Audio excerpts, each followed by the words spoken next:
الحمد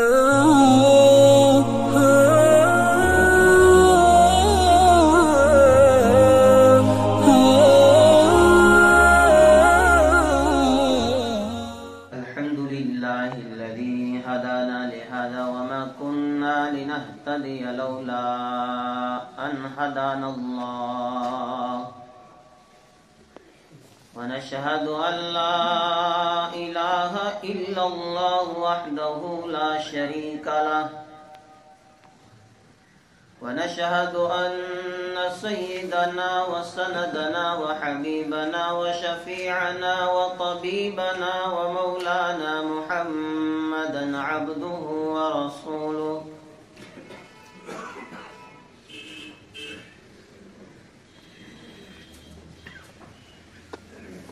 يا رب صل وسلم دائما أبدا على حبيبك خير الخلق كلهم أما بعد قال الله تبارك وتعالى في القرآن المجيد أعوذ بالله من الشيطان الرجيم بسم الله الرحمن الرحيم يا أيها الذين آمنوا لا يضركم من ضل إذا اهتديتم إلى الله مرجعكم جميعا فينبئكم بما كنتم تعملون صدق الله العظيم. اسلام اللہ تبارک و تعالیٰ کا کرم ہے، احسان ہے کہ جس رب کائنات نے آج پھر سے مجھے اور آپ کو اپنے گھر میں جمع فرمایا. اللہ تبارک و تعالیٰ ہمارا یہ آنا قبول فرمائے، ہمارے لیے نجات کا ذریعہ بنائے.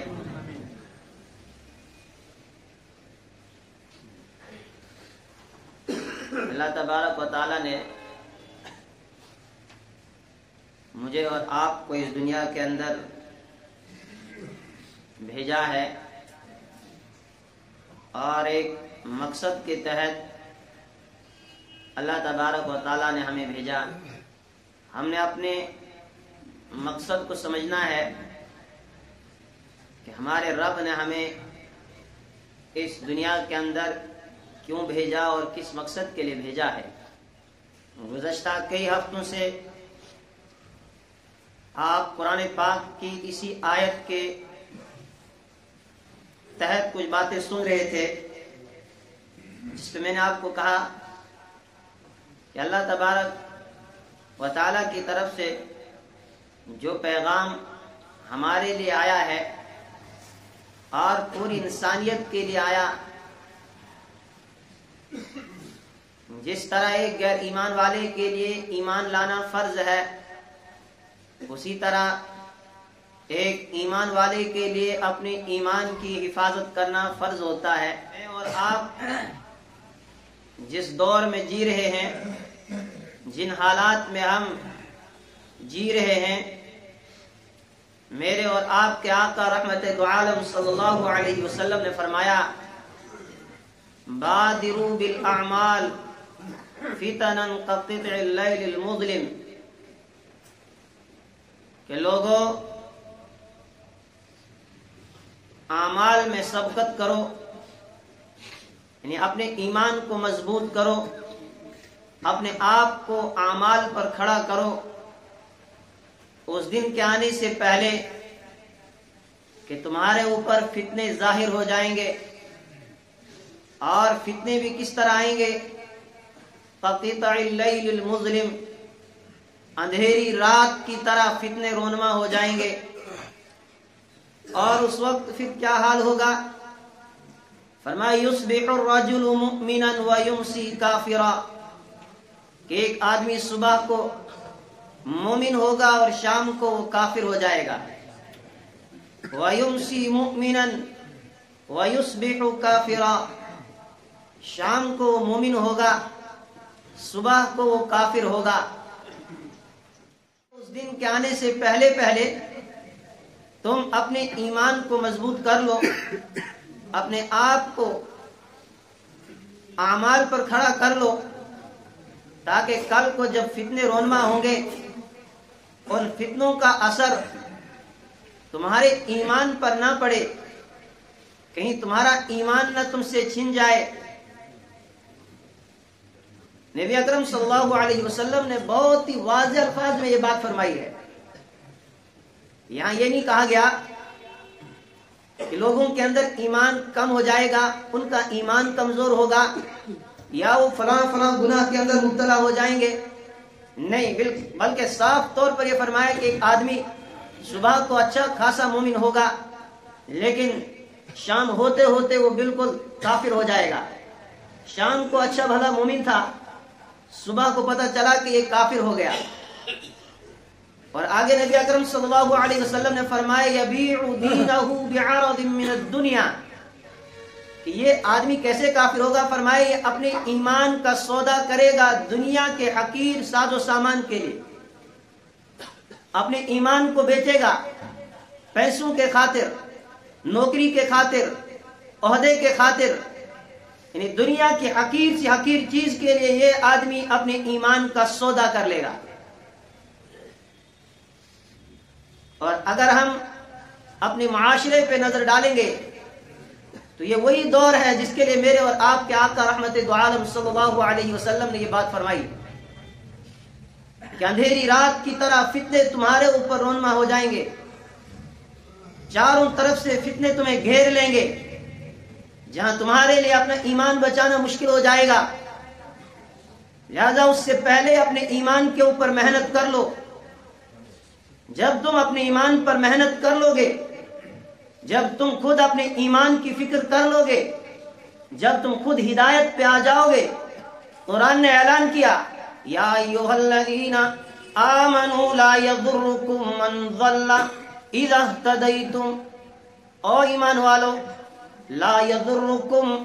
نہیں نقصان پہنچا سکتا ہے تم کو، من ضل،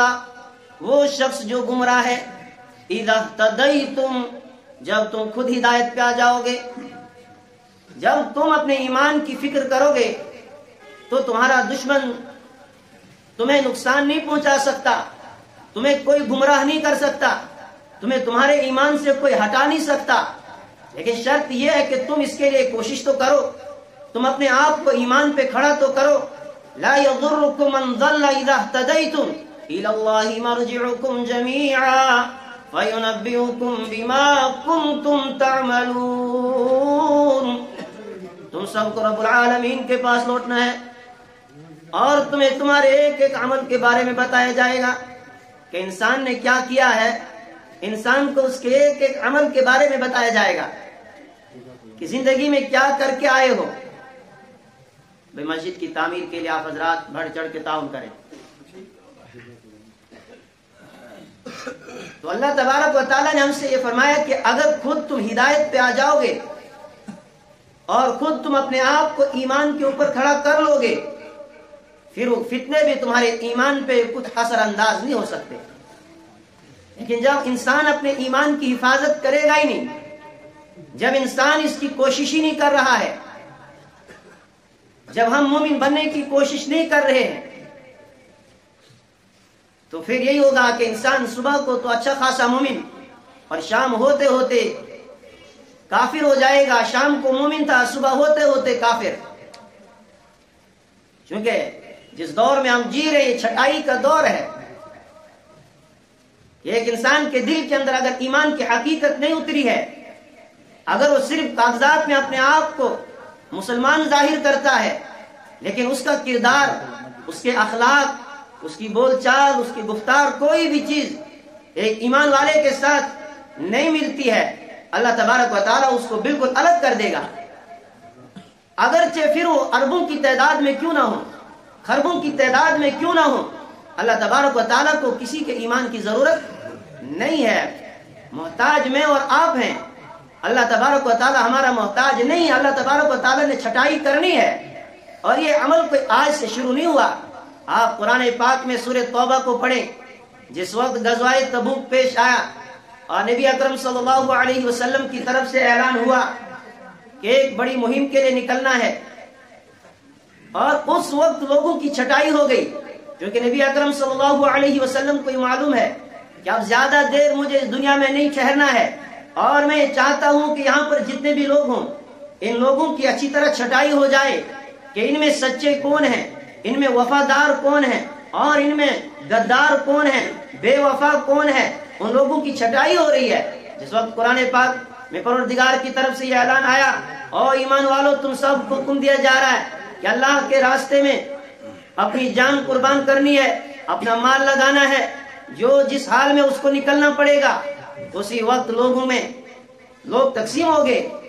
ایک وہ بڑا طبقہ کہ جس نے کسی بھی چیز کی پرواہ کیے بغیر نبی اکرم صلی اللہ علیہ وسلم کے ایک آواز پر لبیک کہا، اپنی جانیں لے کر نکل پڑے، اپنا مال بھی سب کچھ لے کر حاضر ہو گئے۔ اور کچھ لوگ وہ تھے جو سستی اور کاہلی کی وجہ سے پیچھے رہ گئے، اور کچھ لوگ وہ تھے جنہوں نے جھوٹے عذر پیش کرنے شروع کر دیے، جنہوں نے بہانے بنانے شروع کر دیے۔ تو اسی وقت پتہ چل گیا نبی اکرم صلی اللہ علیہ وسلم کا زمانہ ہے، آپ خود مدینہ میں موجود ہیں، اور اس وقت لوگوں کی 3 قسمیں بن چکی ہیں۔ اور یہ 3 قسم کے لوگ کون ہیں؟ جو تینوں اپنے آپ کو مسلمان کہتے تھے۔ ان میں پہلی قسم وہ جو آپ کے وفادار، جو آپ پر اپنی جان قربان کرنے والے، جو آپ کو اپنی جانوں سے زیادہ چاہنے والے، جو آپ کے ایک حکم پر مر مٹنے والے، آپ پر اپنا سب کچھ قربان کرنے والے، جو کسی بھی حال میں پیچھے رہنے والے نہیں تھے، اور وہ چل پڑے۔ انہوں نے کہا کہ نبی اکرم صلی اللہ علیہ وسلم کا حکم ہے، ہم پیچھے کیسے رہ سکتے ہیں، چل پڑے۔ دوسرے قسم کے وہ تھے، ایمان ان کے پاس بھی ہے، مسلمان وہ بھی ہیں، وفادار ہیں، لیکن کسی کو کوئی عذر تھا، اس عذر کی وجہ سے وہ جا نہیں سکا، یا یہ کہ کچھ سستی اور کاہلی کی وجہ سے یہ سوچ کر کہ قافلہ آگے نکل گیا، ہم کل نکل جائیں گے، قافلے کو پکڑ لیں گے، ہمارے پاس تیز رفتار سواریاں ہیں۔ لیکن کچھ لوگ وہ تھے جن کو کوئی عذر بھی نہیں، کوئی کچھ نہیں، لیکن جنہیں اپنی جائیدادیں پسند تھی، جنہیں نبی اکرم صلی اللہ علیہ وسلم سے زیادہ محبت اپنی اولاد سے ہے، اپنے کاروبار کے ساتھ ہے، اور اپنی تجارت کے ساتھ ہے، وہ لوگ نہیں نکلے، اور انہوں نے جھوٹی قسمیں آ کر کھائی کہ ہم تو بالکل نکلنے والے تھے، لیکن کیا کریں، فلاں مجبوری تھی۔ قرآن پاک نے صاف طور پر اعلان کر دیا کہ یہ جھوٹے لوگ ہیں۔ لو کان عرضا قریبا وسفرا قاصدا لاتبعوک ولكن بعدت عليهم الشقة وسيحلفون بالله لو استطعنا لخرجنا معكم والله يعلم إنهم لكاذبون۔ او میرے محبوب، اگر سفر قریب کا ہوتا، لو كان عرضا قریبا وسفرا قاصدا لاتبعوک، اگر سفر درمیانہ ہوتا اور جو کچھ ان کو حاصل ہونے والا وہ ان کو مل جاتا، فرمایا پھر یہ لوگ ضرور آپ کے پیچھے نکل جاتے، لیکن اب یہ آپ کے پاس فوراً آئیں گے اور اللہ کی قسمیں کھائیں گے کہ اگر ہمیں نکلنے کی طاقت ہوتی، اگر ہمیں عذر نہ ہوتے، ہم بھی آئے ہوتے، لیکن آپ کا رب گواہی دیتا انہم لکاذبون، یہ جھوٹے ہیں، یہ جھوٹ کہتے، یہ نکلنا ہی نہیں چاہتے۔ لو ارادوا الخروج لعدوا له عدة، اگر ان کو نکلنے کا ارادہ ہوتا تو اس کے لیے کچھ تیاری کرتے، لیکن انہوں نے کوئی تیاری بھی نہیں کی۔ یہ سب جھوٹ کہتے ہیں، ایسا کچھ ہے ہی نہیں، اس لیے کہ ان کے دلوں کے اندر ایمان کی اہمیت نہیں ہے۔ اور یہ 3 قسمیں صرف اس دور میں نہیں تھی، یہ سلسلہ قیامت تک چلتا رہے گا۔ قیامت تک اس طرح کے لوگ آپ کو ملیں گے۔ ایک طبقہ وہ ہوگا جن کے اندر وہ جذبات ہوں گے، جن کے اندر وہ ایمان ہوگا کہ جو ہر وقت اپنی جان، اپنا مال اللہ کی راہ میں قربان کرنے کے لیے تیار رہیں گے۔ ایک وہ طبقہ جو معذور سمجھے جائیں گے،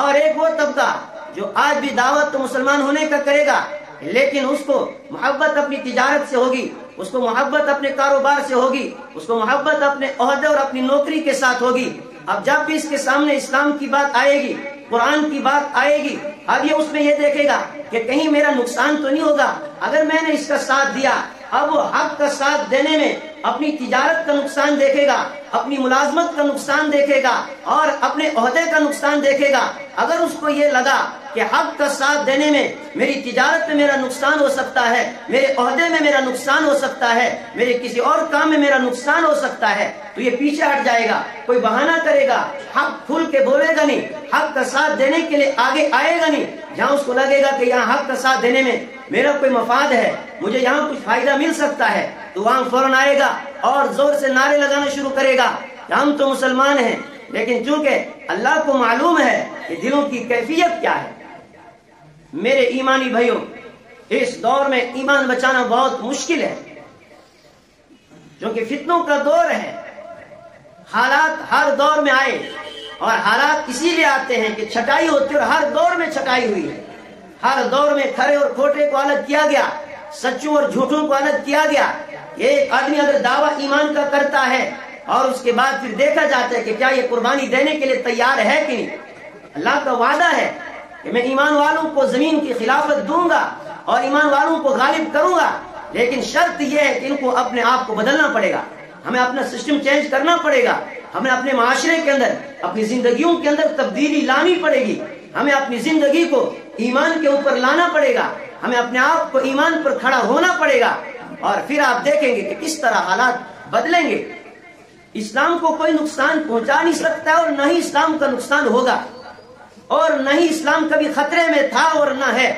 اس لیے کہ یہ اللہ کا بھیجا ہوا دین ہے۔ قرآن میں اللہ تبارک و تعالیٰ نے میرے اور آپ کے آقا رحمت دو عالم صلی اللہ علیہ وسلم سے فرمایا کہ میں نے آپ کو دین حق دے کر بھیجا ہے، اور کس لیے بھیجا ہے؟ لیظہرہ علی الدین کلی، آپ کا رب چاہتا ہے کہ تمام مذاہب پر اس دین اسلام کو میں غالب کر دوں۔ اللہ کا وعدہ ہے یہ دین غالب آ کے رہے گا، اس کو نہ پہلے کبھی خطرہ تھا نہ آج کوئی خطرہ ہے۔ خطرہ اگر ہے تو میرے اور آپ کے ایمان کو ہے، خطرہ اگر ہے تو مجھے اور آپ کو ہے کہ میرے اور آپ کا شمار کہاں ہوگا۔ کوئی آدمی نہیں جانتا ہے کہ میرے گھر کا فرد کب کون مرتد ہو جائے گا، کوئی آدمی یہ نہیں کہہ سکتا ہے کہ وہ 5 حج کر کے آئے اور کس وقت اس کو ایک دھکا لگ جائے اور کفار میں اس کا شمار ہو جائے۔ اصل مسئلہ ہے کہ ایمان کی حفاظت کیسے کی جائے۔ ہر انسان اپنی آنکھیں بند کرے اور اس کے بعد سوچے کہ کیا ہم مسلمان ہیں، کیا ہم مسلمان ہیں۔ ایک بڑا سوال ہمارے سامنے اس وقت ہے، اس لیے کہ مسلمان کی اور ایک مومن کی جو پہچان بتائی گئی، جو علامات بتائی گئی، کیا وہ میرے اور آپ کے اندر پائی جا رہی ہیں کہ نہیں ہے۔ نماز پڑھنا یہی مسلمان ہونے کے لیے کافی نہیں ہے، زکوٰۃ دینا یہی مسلمان ہونے کے لیے کافی نہیں ہے۔ ہم تو نمازیں گھروں میں پڑھتے اور مرضی سے پڑھتے ہیں، آئی مرضی پڑھی آئی مرضی نہیں پڑھی۔ اس وقت نبی اکرم صلی اللہ علیہ وسلم کے زمانے میں منافق پہلی صف میں آ کے نماز پڑھتے ہیں، آپ کے ساتھ جماعت میں شامل ہوتے ہیں، وہ بھی سارے وہ کام کرتے ہیں، لیکن اللہ کا قرآن ان کو کہتا ہے کہ یہ جھوٹے ہیں، ان کے اندر ایمان نہیں ہے۔ اس لیے کہ میرے اور آپ کے آقا رحمت دو عالم صلی اللہ علیہ وسلم نے ہمیں یہ فرمایا تھا کہ ایمان کی علامت کیا ہے۔ صحابہ نے نبی اکرم صلی اللہ علیہ وسلم سے سوال کیا کہ ایمان کی پہچان کیا ہے، یہ کیسے پتا چلے کہ میرے اندر ایمان ہے کہ نہیں۔ نبی اکرم صلی اللہ علیہ وسلم نے فرمایا اذا سرتک حسنتک وساءتک سیئتک، کہ آپ جب نیکی کا کوئی کام کریں اور وہ نیکی کا کام آپ کو خوش کر دے، آپ کے دل پر خوشی کا اظہار ہو جائے، تو آپ سمجھ لیں کہ آپ کے اندر ایمان ہے۔ اور جب آپ کوئی گناہ کریں، گناہ کرنے کے بعد اگر آپ کے دل کے اندر کھٹک پیدا ہو جائے، آپ کا دل رنجیدہ ہو جائے، آپ کا دل غمگین ہو جائے، تو یہ ہے ایمان کی پہچان کہ آپ کے دل کے اندر ایمان ہے۔ اور دوسری جگہ فرمایا من رأى منكم منكرا فليغيره بيده فإن لم يستطع فبلسانه فإن لم يستطع فبقلبه وذلك أضعف الإيمان، کہ اگر کوئی گناہ دیکھو، اگر روکنے کی طاقت ہے ہاتھ میں تو اس کو روکو، اگر ہاتھ میں طاقت نہیں، زبان ہے تو زبان سے کہو، اگر زبان سے بھی نہیں کہہ سکتے ہو، نہیں تمہارے سامنے حالات ہیں، کم از کم اس گناہ کی برائی اور اس کی جو کراہت وہ تمہارے دل کے اندر ہونی چاہیے۔ آج ہم میں سے ہر آدمی اپنے دل پر ہاتھ رکھے اور وہ سوچے جس وقت ہم سود کھاتے ہیں، کیا سود کو کوئی گناہ اس وقت سمجھ رہا ہے؟ کیا سود کی برائی میرے دل میں آ رہی ہے یا نہیں آ رہی ہے؟ دعویٰ میرا ایمان کا ہے، نمازوں پہ نمازیں پڑھتا جا رہا ہوں، رات بھر قیام کر رہا ہوں، جس وقت میں ایک غریب سے رشوت لیتا ہوں، کیا میں اس رشوت لینے کو گناہ سمجھتا ہوں یا نہیں سمجھتا ہوں؟ جس وقت میں کوئی دوسرا گناہ کا کام کرتا ہوں، کسی کا حق مارتا ہوں، کوئی اور گناہ کرتا ہوں، یا اس وقت مجھے گناہ کو گناہ میں اس وقت سمجھ رہا ہوں کہ نہیں سمجھ رہا ہوں؟ اصل چیز یہ دیکھنی ہے کہ اگر اللہ کے نبی صلی اللہ علیہ وسلم نے یہ پہچان ہمیں بتائی کہ جب تم سے کوئی گناہ ہونے لگے تمہارے دل کے اندر وہ کھٹک پیدا ہو جائے گی۔ اگر کسی کے اندر یہ کھٹک پیدا ہو گئی کہ یہ جو کام میں کرنے جا رہا ہوں غلط ہے، کہا یہ ایمان کا سب سے کمزور درجہ ہے. اگر گناہ کرنے کے بعد بھی انسان کو ذرا برابر بھی احساس نہیں ہے. سود کا نام آج ہم نے بدل دیا, رشوت کا نام بدل کے ہم نے اس کو لینا شروع کر دیا کہ کوئی بات نہیں, چائے پانی کچھ خرچہ آپ کو دینا پڑے گا. ہاں یہ ہے کہ ایمان کا, اس کا مطلب یہ ہے کہ ایمان کا کمزور درجہ بھی دل کے اندر نہیں ہے. دعویٰ ہمارا اگرچہ لاکھ مرتبہ بھی ایمان کا ہو, آپ سڑکوں پہ چوراہوں پہ جا کے نعرے لگاتے رہو, آپ اپنے گلے میں ایک بینر ڈال دو کہ ہم مسلمان ہیں, لیکن اللہ ایسے لوگوں کے لیے صاف طور پہ اعلان کر رہا ہے واللہ یعلم انہم لکاذبون, اللہ جانتا ہے یہ جھوٹے ہیں. اگر سچے ہوتے پھر یہ اللہ کی مانتے, اللہ کی قرآن کی مانتے, پھر یہ نبی اکرم صلی اللہ علیہ وسلم کی بات کو مانتے. لیکن نمازیں پڑھنے سے میرے ایمانی بھائیو, خالی نمازیں پڑھنا مسلمان کے لیے کافی نہیں ہے, صرف زکوٰۃ دینا کافی نہیں ہے. ہم نے اپنی معاشرت کو دیکھنا ہے, اپنے معاملات کو دیکھنا ہے, اپنے اخلاق کو دیکھنا ہے, اپنے کردار کو دیکھنا ہے. جب ہم اپنے اس پورے سسٹم کو سدھاریں گے, پورے جو ہے معاشرے کو سدھارنے کی کوشش کریں گے, اور یہ معاشرہ کیسے سدھرے گا؟ جب ہر آدمی اپنے آپ کو بدلنے کی کوشش کرے گا. آج لوگ کہتے ہیں زمانہ بدل گیا. نہیں, زمانہ نہیں بدلا ہے, بدلے ہیں میں اور آپ. زمانہ وہی ہے جو اس وقت تھا, وہی زمانہ آج بھی ہے, لیکن لوگ بدل گئے ہیں. لوگوں نے زبان سے ایمان کا دعویٰ کیا, لیکن دل کے اندر وہی دنیا کی محبت ہے, دل کے اندر مال کی محبت ہے, اور اللہ کی محبت دل کے اندر نہیں, نبی اکرم صلی اللہ علیہ وسلم کی محبت دل کے اندر نہیں. اللہ سے دعا فرمائیں کہ اللہ تبارک و تعالی ہمیں ایمان کی حقیقت ہمارے دلوں کے اندر اتار دے. اللہ سے دعا فرمائیں اللہ ہمیں سچا اور مخلص مسلمان بنائے. وآخر دعوانا الحمد للہ رب العالمین.